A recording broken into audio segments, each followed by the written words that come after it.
Hello students. तो अपने NCERT objective pattern के 4th लेक्चर को आगे लेके चलते हैं। देखिए चैप्टर नंबर जो 4 है उसके इंपॉर्टेंट जो 15 क्वेश्चंस थे उनको लेके मैं आया हूं। ध्यान दीजिए। सबसे पहले है अपने पास question number first. When a charged particle move in a uniform magnetic field in a direction perpendicular to the field, then the path of particle। देखो ध्यान देना इस पे, मैंने इसके नीचे एक नोट भी लगाया। यही सेम क्वेश्चन फिर हो सकता था। अभी क्या कह रहा है ये? अभी ये कह रहा है कि अपने पास कोई चार्ज पार्टिकल है, कुछ भी होता, मान लो इलेक्ट्रॉन होता, और ये क्या कह रहा है कि जो भी मैग्नेटिक फील्ड होगा, जो भी चुंबकीय क्षेत्र होगा, उसके कैसे जाएगा वो? परपेंडिकुलर। अगर वो परपेंडिकुलर जाता है तो उसका पाथ, उसका रास्ता कैसा होगा? ध्यान रखना, जब भी कभी मैग्नेटिक फील्ड में इलेक्ट्रॉन एंटर होगा तो वो सर्कुलर पथ पे जाना स्टार्ट कर देगा, इसका मतलब वो होगा वर्ताकार। लेकिन अगर यहां चुंबकीय क्षेत्र के बजाय आ जाए विद्युत क्षेत्र, इलेक्ट्रिक फील्ड, तो फिर वो कैसा होगा? तो फिर होगा वो पैराबोलिक, परवलय आकार। ये थोड़ा आप ध्यान दोगे। सेकंड क्वेश्चन पे चलते हैं। ये कह रहा है what is the nature of force between two conductors.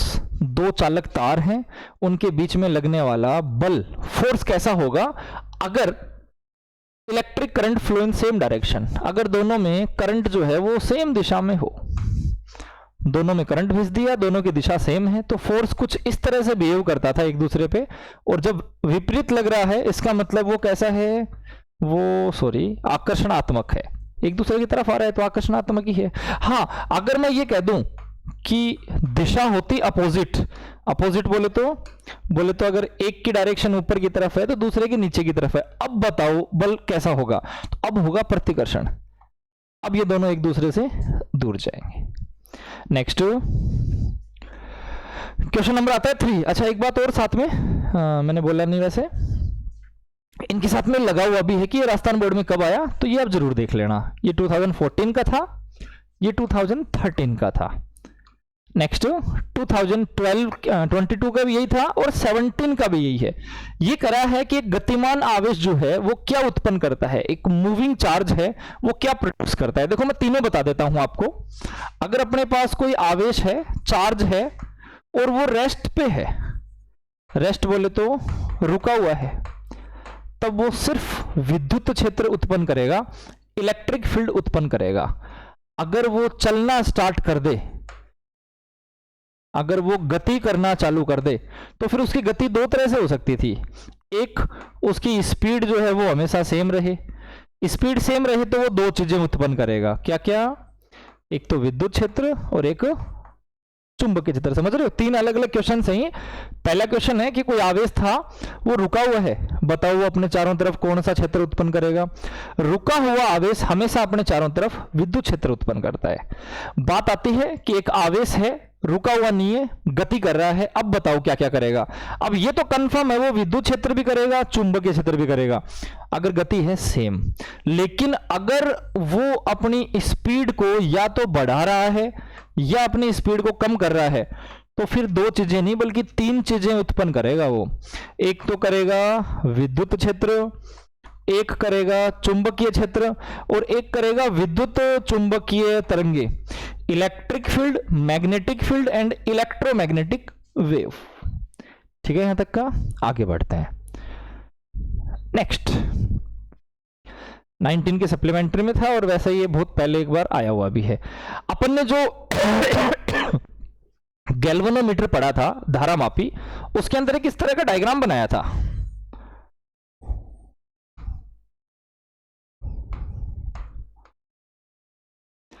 तो ये कह रहा है कि इसके ये जो हिस्से हैं ये कॉनकेव क्यों बनाए जाते हैं, ये अवतल आकार क्यों बनाए जाते हैं, ये ऐसे क्यों बनाए जाते हैं? सिंपल सी बात थी, मैग्नेटिक फील्ड, चुंबकीय क्षेत्र को यूं त्रिज्यीय प्राप्त करने के लिए। इसका मतलब टू ऑब्टेन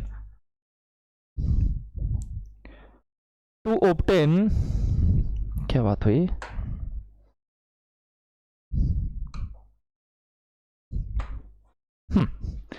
त्रिज्यीय चुंबकीय क्षेत्र, रेडियल मैग्नेटिक फील्ड बनाने के लिए इनको अवतलाकार बनाया जाता है। नेक्स्ट 11 और 20 सप्लीमेंट्री दोनों के अंदर आया हुआ था। एक सोर्स भी हो सकता है और एक से ज्यादा भी हो सकते हैं, जो क्या करते हैं, जो मैग्नेटिक फील्ड बनाते हैं, जो चुंबकीय क्षेत्र बनाते हैं, उनके नाम बताइए। देखो सबसे पहले वो कह रहा है स्थिर आवेश, एक रुका हुआ चार्ज। और थोड़ी देर पहले ही बात चली थी कि अगर कोई आवेश जो है वो रेस्ट पे हो, वो विराम पे हो, तो वो ओनली इलेक्ट्रिक फील्ड मतलब सिर्फ विद्युत क्षेत्र बनाएगा अगर रुका हुआ है तो। और अगर वो चलेगा तो फिर क्या क्या करेगा, अगर वो चलेगा तो चुंबकीय क्षेत्र बनाएगा, बिल्कुल सही है। अगर किसी धारावाही चालक तार की बात करें, करंट कैरिंग वायर की बात करें, तो वायर भी अपने चारों तरफ मैग्नेटिक फील्ड बनाता है, मतलब दोनों ही ऑप्शन सही है। और डी के अंदर ऐसा कुछ लिखा हुआ है बी और सी दोनों, तो फिर यही सही है ना। तो फिर इन पे क्लिक नहीं करेंगे क्योंकि दोनों सही हैं, तो फिर लास्ट वाले पे टिक होगा। आगे बढ़ते हैं। नेक्स्ट आता है a charged particle of charge q enter in uniform magnetic field. एक चार्ज है जो यूनिफॉर्म मैग्नेटिक फील्ड में एंटर हो रहा है। उसके बाद कह रहा है कि ऐसे नहीं हो रहा है, अलोंग इट, इसके साथ साथ हो रहा है, ठीक है, with a velocity v velocity के साथ। What is the value of force? एक आवेश है जो चुंबकीय क्षेत्र के साथ साथ उसमें प्रवेश कर रहा है, उसके ऊपर लगने वाला फोर्स बल कितना होगा? देखो तो जरा, चुंबकीय क्षेत्र पे लगने वाला बल होता है QVB sin थीटा। इसका मतलब अगर वो परपेंडिकुलर जाता, 90 डिग्री पे जाता लंबवत, तो कितना बन जाता? QVB sin 90, और sin 90 की वैल्यू होती है 1, तो ये QVB बनता है। लेकिन फिलहाल वो कह रहा है उसके साथ साथ चलेगा, साथ साथ चलेगा, इसका मतलब थीटा बनेगा 0 डिग्री, और sin 0 की वैल्यू होती है 0। तो अगर साथ साथ चलेगा तो उसके ऊपर कोई बल लगेगा ही नहीं लगेगा तो जो 0 था वो 0 ही पड़ा रहेगा, ठीक है। और आगे बढ़ते हैं। नेक्स्ट देखो, what is the value of resistance of an ideal ammeter and ideal voltmeter. यहां एक नहीं 2 क्वेश्चन बनते हैं। सबसे पहली बात, जो एमीटर होता है वो किस में कनेक्ट होता है, सीरीज में या पैरेलल में? एमीटर हमेशा कनेक्ट होता है सीरीज में। वोल्टमीटर किस में कनेक्ट होता है भाई, सीरीज या पैरेलल? सीरीज बोले तो श्रेणी क्रम, पैरेलल बोले तो समांतर क्रम। तो वोल्टमीटर हमेशा पैरेलल समांतर क्रम में कनेक्ट होता है, ठीक है। अब बात आती है इसको आइडियल बनाना है। इसको आइडियल बनाना है तो हमेशा ध्यान रखना इसका प्रतिरोध कितना लेना है मेरे को, सबसे कम। और इसको आइडियल बनाना है तो इसका प्रतिरोध लेना है सबसे ज्यादा। ये बात आप हमेशा याद रखोगे। इसका मतलब पहले क्या दे रखा है, एमीटर 0 और वोल्टमीटर अनंत, सही है बिल्कुल। नेक्स्ट पे आए अपन। इस तरह के एक नहीं 2 क्वेश्चन बताऊंगा मैं आपको, और वैसे न्यूमेरिकल हैं इस चैप्टर से, बट वो न्यूमेरिकल वाले पोर्शन के लिए छोड़ रखे हैं मैंने। देखो तो 10 सेंटीमीटर रेडियस की एक कोइल है, 10 सेंटीमीटर त्रिज्या की एक कुंडली है। इसका मतलब मैं यहां लिख लेता हूं R की वैल्यू कितनी, 10। उसके बाद वो कह रहा है उसमें नंबर ऑफ टर्न, उसमें फेरों की संख्या कितनी है, उसमें नंबर ऑफ टर्न है 100। और उसमें कितना करंट फ्लो हो रहा है, उसमें करंट फ्लो हो रहा है 1 एम्पियर। ऊपर वाले में कहां लिखा हुआ है, ये रहा। इसका मतलब उसमें करंट की वैल्यू है 1, ठीक है। रेडियस जो थी वो सेंटीमीटर में थी, ओके। ये कह रहा है कि उसके केंद्र के ऊपर चुंबकीय क्षेत्र बताइए। सबसे पहली बात तो ये कि कुंडली कोइल के लिए फॉर्मूला कौन सा सही लग रहा है आपको, mu naught Ni upon 2R या फिर mu naught Ni upon 2πr। देखो ऐसे याद रखो इसको हमेशा कि अगर आप किसी कुंडली की बात करते हो, कोइल की बात करते हो, तो एंगल तो ऑलरेडी 360 आ ही गया ना उसके अंदर, तो फिर इसके फॉर्मूले में कभी एंगल नहीं आएगा, एंगल से एंगल कट जाता है। ये मैं 2r बोला हूं, लिखते टाइम पाई लिखा गया है, बोला मैंने 2r ही था। एक ऐसा इसमें पाई नहीं है, एक ऐसा इसमें पाई है। तो ध्यान रखना कोइल के अंदर तो ऑलरेडी पाई आ चुका होता है, एक कोइल के अंदर 360 डिग्री बनता है, तो उसका मतलब इसके अंदर, इसके डेरिवेशन के अंदर पाई तो कट चुका था, पाई नहीं आएगा। ये फॉर्मूला है इसका। और आगे तो कोई दिक्कत आनी नहीं चाहिए। म्यू नोट की वैल्यू कितनी होती है, 4 pi into 10⁻⁻⁷। Number of turn कितने हैं, फेरों की संख्या कितनी है, 100। करंट कितना है, करंट है 1 और अपॉन में कितना है 2। हाँ त्रिज्या जो है वो 10 है लेकिन मीटर में नहीं है, सेंटीमीटर में है। सेंटीमीटर को मीटर में चेंज करने के लिए 100 भेज देते हैं ऊपर, और 100 ऊपर भेजोगे तो इसका मतलब ये कितना बन जाएगा, 10 ऊपर भेज देता हूं। देखो 2 से पहले 4 काटता हूं, अलग फॉन्ट काम में लेता हूं कलर। 2 से 4 कटे तो 2 बचे, ठीक है। इधर 10 से 10 काट देता हूं और इस 10 को भेज देता हूं ऊपर, तो यहां तो बचेगा 2 पाई इंटू में 10 का पावर बचा हुआ है माइनस का 7 और 10 का पावर 10 का पावर 2 तो ये रहा, एक और ले जाऊंगा, 10 का पावर प्लस में बनेगा 3, तो ये वैल्यू आएगी 2 पाई का मतलब 3.14 और 10 का power minus 4 6.28 into 10 the power minus 4, ये रहा, यही सही आएगा। समझ रहे हो? देखो सबसे ज्यादा दिक्कत क्या आएगी, क्योंकि इस चैप्टर के अंदर दोनों फॉर्मूले हैं मेरे पास, mu not N I upon 2 R भी है और mu not N I upon 2 pi R भी है। तो ध्यान रखना जब भी कभी वायर की बात आए, तार की बात आए, तब तो आपको फॉर्मूला काम में लेना है mu not N I upon 2 pi R, और जब भी कभी कोइल की बात आए, कुंडली की बात आए, तब आपको हमेशा फॉर्मूला काम में लेना है mu not N I upon 2 R. बाकी कोई इश्यू आएगा नहीं, मोस्टली सारी वैल्यूज देके रखता है। और देखो आरबीएससी 2024 में आया हुआ है, इसका मतलब ताजा ही आया हुआ है एक क्वेश्चन। आगे बढ़ते हैं, नेक्स्ट आया अपने पास कि एक फोर्स जो है वो मूविंग चार्ज के ऊपर कितना लगता है या कैसे लगता है, गतिमान आवेश पर लगने वाला चुंबकीय बल क्या होगा देखते हैं।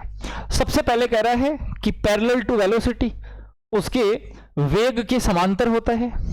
दूसरा कह रहा है परपेंडिकुलर टू मैग्नेटिक फील्ड, चुंबकीय क्षेत्र के लंबवत होता है। तीसरा कह रहा है चुंबकीय क्षेत्र और वेग दोनों के लंबवत होता है। और चौथा कह रहा है चुंबकीय क्षेत्र जो है मैग्नेटिक फील्ड उसके तो परपेंडिकुलर लंबवत लेकिन वेग के समांतर। देखो सबसे पहली बात तो ये कि एक आवेश चल रहा है, आवेश अगर चल रहा है तो उस पर जो लगने वाला फॉर्मूला था वो कुछ इस तरह का था, Q V B sine theta. यहां से तो कुछ नहीं समझ में आएगा, लेकिन इसको अगर मैं वेक्टर फॉर्म में रखूं तो ये कुछ ऐसा लिखा जाता है, A B sine theta, A vector cross B vector. ऐसा ही मैंने कुछ यहां किया, V vector cross B vector. इससे एक रिलेशन हमेशा ध्यान रखना कि ये जो वैल्यू है ये इससे भी 90 डिग्री बनाती है और ये वैल्यू इससे भी 90 डिग्री बनाती है। भाई मैथ में आपने बहुत पहले ही ये सारी बातें सुन ली थी, वैसे फिजिक्स 11th में भी ये बातें सुन ली थी कि आई क्रॉस जे को हमेशा के से रिप्रेजेंट किया जाता है। आई कैप और जे कैप को मल्टीप्लाई करो, के कैप आएगा।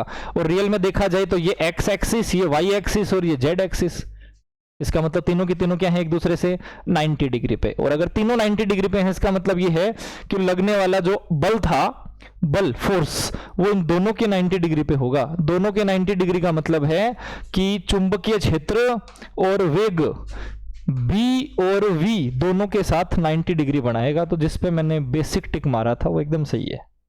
क्लियर है यहां तक का? नेक्स्ट आया एक क्वेश्चन, शायद 10 ही है क्या, 11 है, 10 ही है, ठीक। एक थोड़ा धुंधला सा आएगा। आई धारा प्रवाहित करते हुए आर त्रिज्या के लूप का चुंबकीय आघूर्ण कितना होगा, मैग्नेटिक मोमेंट कितना होगा किसी कोइल का। देखो मैं आपको याद दिलाता हूं मैग्नेटिक मोमेंट की वैल्यू कितनी होती थी। मैग्नेटिक मोमेंट की वैल्यू होती थी NIA। सर क्या याद रहे, एक टॉर्क का फॉर्मूला सुना था, tau is equal to MB sine theta. Electric field में भी सुना था, विद्युत क्षेत्र में, tau is equal to PE sine theta. वही M है ये। इस M को थोड़ा और आगे बढ़ाया था तो कुछ ऐसा ही लिखा था, NIA और फिर B साइन थीटा। यही तो M पूछ रखा है हमसे, मैग्नेटिक डाइपोल मोमेंट, चुंबकीय द्विध्रुव आघूर्ण। तो ध्यान रखना NIA आएगा इसका वैल्यू, सिंपल। नेक्स्ट, केंद्र के ऊपर वैल्यू पूछ रहा है तो मेरे को तो यही ध्यान गया है और समझ में आ गया क्या कहना चाह रहा है ये। एक मेरे पास लूप है, एक मेरे पास कोइल है और उसके सेंटर पे वैल्यू पूछ रहा है, उसके केंद्र पे वैल्यू पूछ रहा है। 2 मिनट पहले बात चली थी, mu naught I upon 2r या mu naught I upon 2 pi R. तो सिंपल सी बात थी, mu naught I upon 2r होता था। 2 पाई आर मैंने लगाया नहीं, लेकिन फिर भी आप याद रखो, यही क्वेश्चन फिर रिपीट हो गया कि अगर वायर होता तो mu naught I upon 2 pi R. Sir N कहाँ गया? नंबर ऑफ टर्न बढ़ा दोगे, कुंडली में फेरों की संख्या बढ़ा दोगे तो एन लगा देना है, और एक ही बार घूम रहा है तो एन क्यों लगाना है? सिंपल। आगे सुनो, बायो-सावर्त का नियम उपयोग करते हैं। बायो-सावर्त का नियम होता क्या था, याद है क्या? कुछ इस तरह से था। इसके अंदर अगर करंट भेजूं तो यहां एक मैंने क्या लिया था, यहां पे मैंने लिया था एक अल्पांश, एक लाइन सेगमेंट, और उसके लिए निकाला था मैग्नेटिक फील्ड। कितना आया था? मैग्नेटिक फील्ड आया था mu naught upon 4 pi ideal sine theta upon R square. तो ये कह रहा है बायो-सावर्त लॉ जो था उसको कहां यूज में लिया? सबसे पहले कह रहा है बिंदुवत आवेश के लिए, नहीं पॉइंट चार्ज का तो यहां कोई लफड़ा ही नहीं है।